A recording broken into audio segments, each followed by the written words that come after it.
बिस्मिल्लाहिर्रहमानिर्रहीम।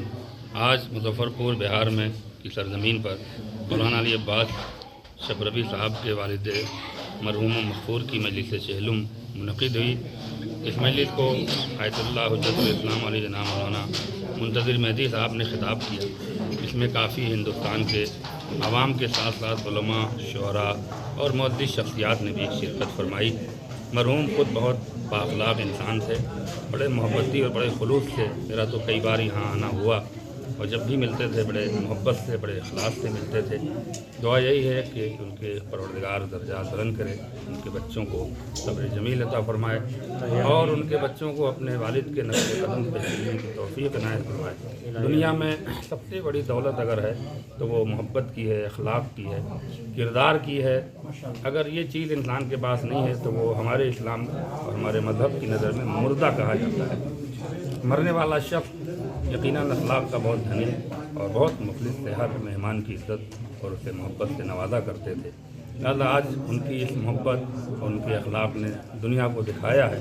ये जो मजमा आया है ये उनकी मोहब्बत, उनके अखलाक और उनके जो बेटे मौलाना अली अब्बास साहब हैं इनकी भी मोहब्बत और किरदार का नतीजा है। लिहाज़ा ये एक प्रोग्राम भी है और एक मैसेज और एक पैगाम भी है कि इंसान अगर सही मानों में सही तरीके से जीता है फिर उसके यहाँ लोगों को बुलाने की ज़रूरत नहीं पड़ती है, लोग खुद आ जाते हैं। भाई वक्फ बोर्ड के आने का बिहार सरकार के जो वजीर आला है माननीय नीतीश कुमार जी, उनका एहसान मुजफ्फरपुर वालों को होना चाहिए।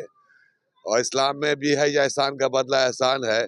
जिसने 55 करोड़ की आपके स्कूल के लिए, रेजिडेंशियल स्कूल के लिए आप कुलवा में दिया, और जहाँ आप खड़े हुए हैं यही बगल में 10 करोड़ रुपया के लागत से एक 3+G+3 जो है भवन, बहुउद्देशीय भवन बनेगा। तो मैं समझता हूँ कि यही एक नए साल की तोहफा है, और इससे क्या कहता है सबसे बड़े। अब बाकी सब बताने की जरूरत नहीं है। और हिंदुस्तान की आज़ादी के बाद 48 से लेके अब तक के बीच में शिया वक्फ बोर्ड को, कि चाहे जिसकी भी सरकार रही हो, नीतीश कुमार ने जो तोहफा गुलजार बाग में दे दिया है, मैं समझता हूँ कि इसको मुसलमान को भुलाना नहीं चाहिए। बहुत बड़ा एहसान आप पे है कि जो 1,27,000 स्क्वायर फीट के आसपास बनेगा G+5, और उसमें हर तरह की जो मल्टी स्टोरी बिल्डिंग है और बहुउद्देशीय मतलब उद्देश्य के लिए बनाया जा रहा है। तो हम सब मैं खास करके मैं चेयरमैन के साथ साथ पूरे अवाम के तरफ से मैं उनका शुक्रगुजार हूँ कि एक बड़ा प्रोजेक्ट दिया, और हम लोग कोशिश है कि और से और काम कर सके। लेकिन कौम को भी थोड़ा सा आगे आना चाहिए। देखिए कि कौन सा काम, लोगों के बहकाने में आने की जरूरत नहीं है कौन क्या कर रहा है। जैसा कि यहाँ भी जो अभी हमारे जो माइनॉरिटीज़ के सेक्रेटरी हैं सोहेल साहब, यहाँ के डीएम भी रह चुके हैं, उनकी भी कोशिश है कि हमारे सीओ जो हैं, सब लोग हैं, सरकार है, जमा खान साहब है, सब लोग चाहते हैं कि वक्फ की इमलाक को डेवलप किया जाए ताकि वक्फ बोर्ड किसी का मोहताज ना रह सके। तो जाहिर सी बात है जितनी भी योजनाएं चल रही हैं उसका जायजा लेना, जो डेवलपमेंट उसका उसको माना करना, उसके बाद से जहाँ कमियां हैं जो उसको घोषणा भी कर रहे हैं, जहाँ पे जो जरूरत है उसका ऐलान भी कर रहे हैं।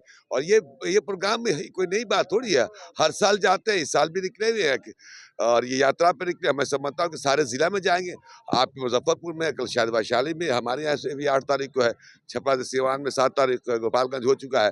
तो पूरे बिहार का दौरा करके एक जायजा लेना कि क्या नीतीश कुमार ने जो काम जमीन पे उतर दिया है, जमीन पे उसका सही में उतरा कि नहीं उतरा, काम हो रहा है कि नहीं हो रहा, और जो कमियां उसको दूर की जाए, यही उद्देश्य माननीय मुख्यमंत्री का है।